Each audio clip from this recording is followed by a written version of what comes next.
Amy TV. I don't know about you, but I love Amy. Everybody say hey, Amy TV. Hey, Amy TV. Hey, hey, hey, Amy. Everybody say hey, Amy TV. Hey, Amy TV. Hey, Amy. Everybody say hey, Amy TV. Hey, Amy TV. Hey, I love Amy. Good morning, stars. I'm Chloe. And I'm Willem. We are your Tuesday anchors. Today is Tuesday, September 24th. It's a C2 day for special area classes. Have a great day, stars. Family movie night is on Friday, September 27th, from 6 to 8. We'll have free popcorn and a snack pack for sale. Make sure to bring chairs or a picnic blanket to sit on. It's time for Brain Science. Knowing how you are feeling and naming it helps you stay in control. Watch the video at the end of the show to learn more about your zones of regulation. It's National Punctuation Day. Punctuation is important. It tells us when to pause or stop when we are reading. What do you put when we are asking a question? You put a question mark at the end of your sentence. An exclamation point tells you something that is important or exciting. Use your power of punctuation today. Let's hear about birthdays. Looks like we only have one birthday star. Happy birthday to Connor McElroy. Happy birthday! It's time for lunch. You can have a crispy chicken fillet with a roll. Or French toast with extravaganza. For a side, you can have seasoned carrots. Creamy coleslaw or assorted fruit. Have a great lunch, stars! We have a joke from Lauren in 4th grade.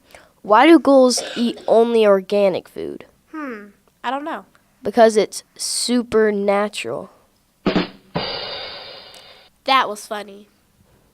If you think of a funny joke, make sure to put it in the joke box outside the library.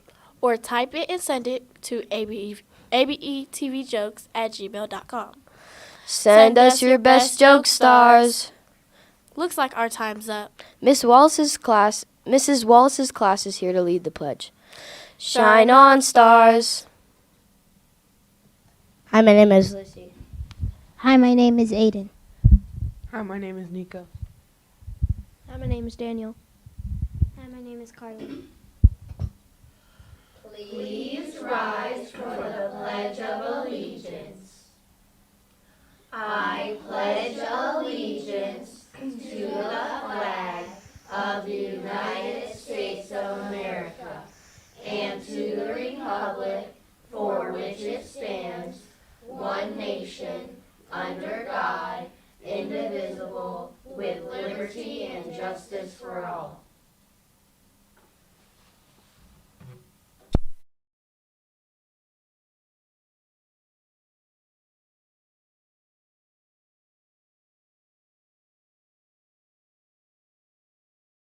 Hello, learners!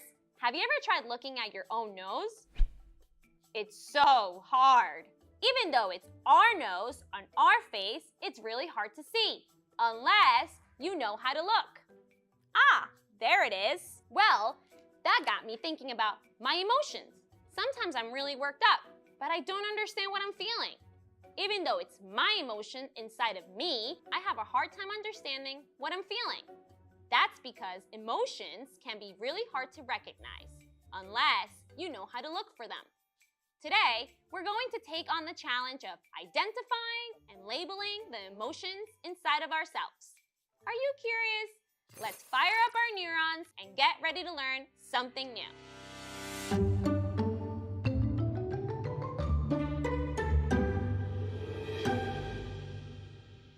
You already learned that the smart part of your brain, the prefrontal cortex, can help regulate the lizard part of your brain, the amygdala.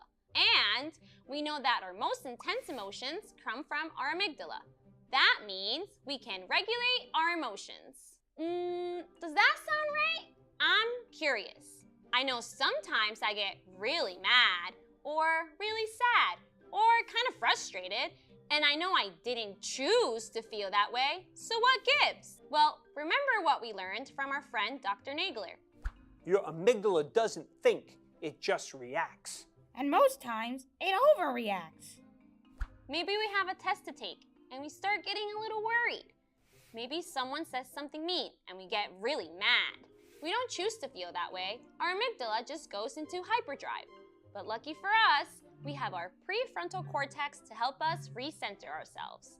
Think about riding your bike. When you're balanced, you move in a straight line. And if you start to drift one way or the other, you know that it's time to steer yourself back into the center lane. Well, regulating our emotions works in the same kind of way. If we get off balance, our prefrontal cortex can help guide us back to center. But to know how to steer, we first need to know where we are. And that means it's time to identify our emotions. There are so many emotions we can feel. So to help us out, we can think of our emotions fitting into different zones that we drift between. We call them the zones of regulation. We're going to start in the middle, in the green zone. This is when we're all systems go and ready to learn. What are some of the feelings you have when you're ready to learn? Maybe you're calm, happy, focused. All of these are great examples. When we're feeling centered, calm, and focused, we're in the green zone. We're ready to learn, work, and play. But we're not always in the green zone. Sometimes we may feel a little worried. Maybe we're frustrated. Now we're getting a little overwhelmed and anxious. This can also happen when we get a little too excited or maybe a little too silly. When we feel overstimulated and unfocused, we are in the yellow zone. We aren't quite out of control, but it can be hard to focus. Our amygdala is starting to take over. But we can also lean the other way. Maybe instead of being overstimulated, we're feeling a little slow. When we feel understimulated, we're in the blue zone. Maybe we're a little tired or bored or sad or sick. It can be just as hard to focus when we're feeling down. When we're in the yellow or blue zones, we are a little unfocused, but we can still get ourselves centered. But sometimes we aren't feeling just a little unfocused. Sometimes our amygdala is on high alert. Now we're in the red zone. We may be angry, we can be terrified, we can be extremely sad, or bouncing all over. We are out of control. Our amygdala has completely taken over. It can definitely be hard to calm down when we're in the red zone. That's why it's always best to catch ourselves when we're in the yellow or blue zone. But even if we do make it all the way into the red zone, we can still get ourselves back under control. It just takes a little more effort. The secret is to identify how we're feeling and name which zone we're in. Think about riding your bike again. If you didn't realize you were leaning one way, you'd have no idea to steer back into the center. But if we recognize that we've moved out of the green zone, we can always find ways to get ourselves back. Now, is having all these emotions okay? Of course! Hey, being a kid is hard work. We're going to feel emotions from all 4 of the zones. But when we identify how we're feeling, we have the ability to take control. And you want to hear the best part? When we identify our emotions, we can also communicate them. Your teachers, caretakers, and friends don't have X-ray vision. They can't see inside your brain and know how you're feeling.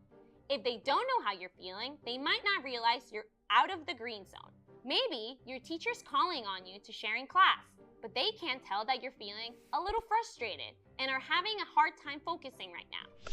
Maybe your friends want to show you a new game, but they don't know that you're really mad right now. But if we take what we learned today and identify how we're feeling, we can communicate what we need and use our prefrontal cortex to help us get under control. To learn how to use your prefrontal cortex, you're going to visit my friend, Mrs. Machin. Thanks for joining me, learners. Try to take some time today to identify how you're feeling and label which zone you're in. If you want to learn more about the things you can do with your extraordinary brain, check out some of our other lessons, and congratulations! You just got smarter.